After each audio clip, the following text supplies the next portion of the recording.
the sun rising on a new day. And yes. then we get into, the whole occult idea of the New Age, and the sun is in the new sign of the zodiac, the Aquarius. It's going into that, and this is the age of Aquarius and enlightenment, and yeah, you're right. It's a new religion. They're pushing kind of a secular world humanism, but they're mixing in with that other old spiritual ideas that they've used over and over again to get people to think that this is all a wonderful spiritual thing. This is enlightenment. We're enlightened in this new golden age. The sun is rising on a new day. Exactly. They love to use that metaphor over and over again. Absolutely. And that's why, again, I feel it's an ancient, some kind of ancient parallel here. If nothing else, it's something that they want to make. They want to make that parallel. And again, I know that Clinton, in that speech, he talked about these things. He talked about, biotech as a huge new next step in also around that period, which I found very interesting, was the decoding of the human genome, which was spearheaded by J. Craig Venter. He was at that time involved in the company called Celera Genomics, which was very instrumental in kind of decoding the whole human genome. And they were also very much, I felt like, on a time scale. They were like rushing like mad to get this done by the year 2000. And I remember the press conference they held when they were so proud that they were able to do this like right on time. They still actually had some work left to do going over to the new millennium, but from their point of view, this was like an achievement that was ready to be made at that specific time. Excuse me. So with that, having said that, to me it feels like they are very much operating on a timeline, and they're rushing specific things. Big scientific developments are being rushed at specific times to get things ready, like this thing with the Hadron Collider or down at CERN laboratories. Have you been able to pick up something from that there is a specific time or importance of timing in some of these events, or how they come about? But they certainly seem to be in a rush, that's for sure. And the thing is that once you start developing these sort of things, the growth rate's exponential. As you develop one amazing breakthrough, it makes others come even quicker. I mean, if we got to the point where you create an artificial intelligence that's beyond any kind of intelligence we can even fathom, it will start to create things that we would have never even thought of. And then, you get this chain reaction, and who knows where you get to. But the rush seems to be on right now, indeed. It sure does. It definitely does. And I mean, again, things like the internet, for instance, is an incredible invention in that sense. But do you see a more sinister role of the World Wide Web in all of this? Is that another way of capturing us in its net, right? Well, it was developed by DARPA back there in the 70s. Originally, it was designed to communicate between universities and all that, and they knew that they were going to give it to the public, and eventually it was. And the whole point was really to track and trace everybody. We know that they're doing that now. They write laws to make it legal to read your emails and all this. So, it's all technically in legal speak, it's all legal to do this sort of stuff now. And that was the entire intention. But again, you have the whole idea that people are getting together on the internet and realizing a lot of truth here that we never really got to have a dialogue about before. And it's interesting to see that. So there's the two sides of it again, and who knows? Well, exactly. So, I mean, do you think we're ever going to be able to use some of these technology with in its proper context, or break with the development enough in order to still have a little bit of progress, or whatever we want to call it, but yet remain or contain our humanity in all this? Any thoughts?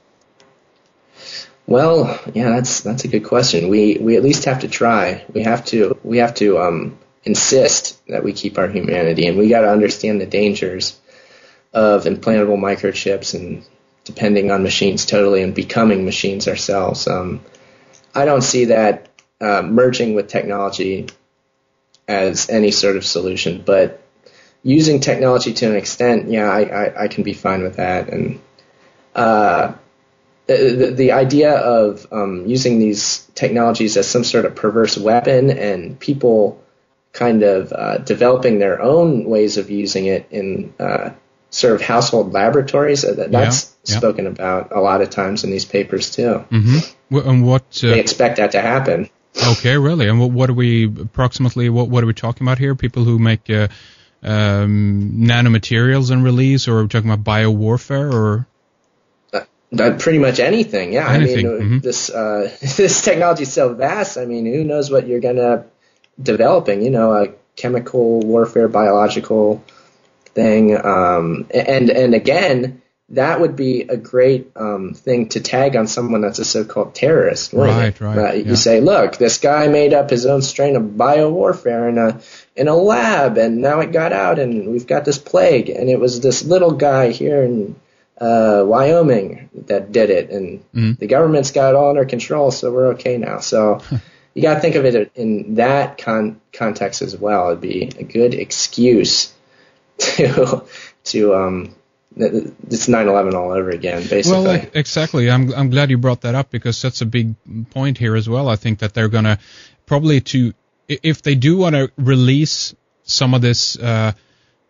The technological knowledge, if you will, if they want to in some way release that to us in the public mind, if you will, they're probably going to stage some kind of similar terrorist event in that regard that has to do with some. They can mention that, okay, a nanoparticle with a chemical nanoparticle has been released, which is going to lead to this and this and that or whatever, and they're probably going to bring in their solution to this, and they probably will go in after that point with full force and say that we have to have some kind of restriction or overseeing, or we have to legalize these types of technologies in order to handle the threats. That's a possibility here. What do you see, Aaron? Well, yeah, that's the same old trick over and over that's used again. We have to become conscious as a citizenry that this technique is used on us to get us to accept things that we would never accept otherwise. The problem, reaction, solution. Yes. The Hegelian dialectic. It's used on us all the time to get us to accept whatever is on the agenda. And we have to become conscious of this. We have to understand that this is going on. And we have the power to actually affect things in this world, and if we understand that this is going on, we can affect a change. I do believe that. And do you think that this will be done on a level of talking with the people who are responsible for this, meaning, I don't know, politicians or scientists, or do you envision people going out in mass protests, or what do you see as a kind of reaction to this? Yeah, that's where things get messy there, because how do you end up even finding who's responsible, and how many false paths are going to be laid before you? And the whole idea of like 9/11 again, if you had a new investigation, what would it even work? Like, what would end up happening? Yeah. There's just so many false leads, and whoever is responsible for this is going to take a lot of precautions to make sure that they're not caught. You know what I mean? Mm-hmm. And they're going to be an insider, and it's going to be hard to figure that stuff out. But yeah, that's where things get sticky. Well, it doesn't, and there's also, in that sense, already a very huge,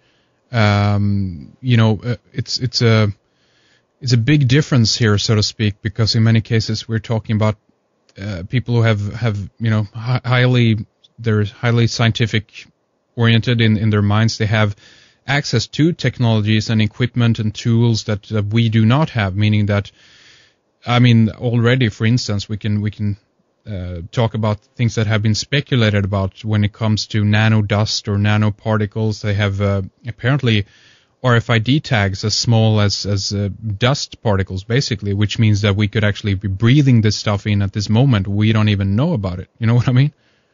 So yeah, absolutely. So the question that arises there is, okay, how the heck do you protect yourself against that, or is that have we lost the game there, so to speak? Have we lost, so to speak?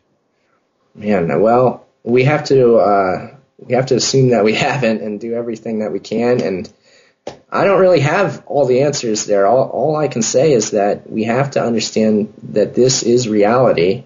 We have to understand the reality that we're living in and try to make a change. And I can't really say for any individual person what I don't want to tell them what to do either. So that's what freedom's all about. Sure. I believe if people understand these concepts of freedom and responsibility, and they understand the responsibility that they actually have, and they choose to actually take that responsibility in their own hands and do something, if you get that, the widest scale possible of that happening can do amazing things. I 100% believe in that, and I think that's something that's of a spiritual nature as well. Okay. That sort of idea. Okay, well, but that's interesting that you mentioned that, because that's another factor, obviously, in this whole game here. That on one level, I personally feel that they can do all the trickery that they want, and they can do all the foul play that they want. But at the end of the day, there are spiritual components at work here. There's a purpose to life and the human experience, and if we aren't meant to go down that road, something will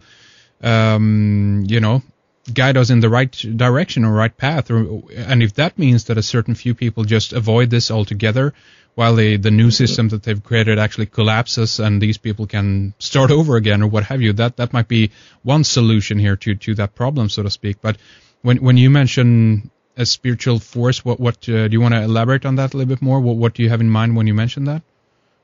Yeah, well, it's that thing that's intangible. It's the real creator, whatever that happens to be. And I know it's there myself, and I can't make anybody believe my version of spiritual reality. But what I can do is express the idea of the understanding of how important that is. And if you actually take the time to look within yourself and see this thing, and try to come to terms with the real spiritual reality that's going on, amazing things can and they will absolutely happen if you choose to do so. If you want to live in ignorance and think that everything's okay and the world's just going to be fine and you can go about your business, then forget about it. It's not going to happen. You have to make the conscious decision to do something, and who knows what that thing is going to be. It's going to be a different thing for every person. That's the beauty here of the whole design, as it were, that we're all taking part in, and we all have the free will, conscious power to make the world whatever it ends up being, because we all have a hand to play. And in that aspect, we're doing the will of the creator there. You know what I mean? Mm-hmm. I believe that. I think that's what it is. Not taking it to the extreme and saying, okay, I want to control everybody's life. I myself know best, and I'm a god, so I'm going to create this technical utopia. Not that, right. But respecting people's freedom and saying, hey, together, if we all allow each other to be free and work together, there's going to be a beautiful thing that ends up happening. And I think that's beautifully put. And I think that's also one thing that we can incorporate into the mindset of some of these people that are working with this, because to me it feels like they very much come from that mindset that you mentioned previously, that there is no God or creator in that sense. That means the floor is open to do as you wish, or almost that they feel responsible, that we are the ones who have to stay ahead of the curve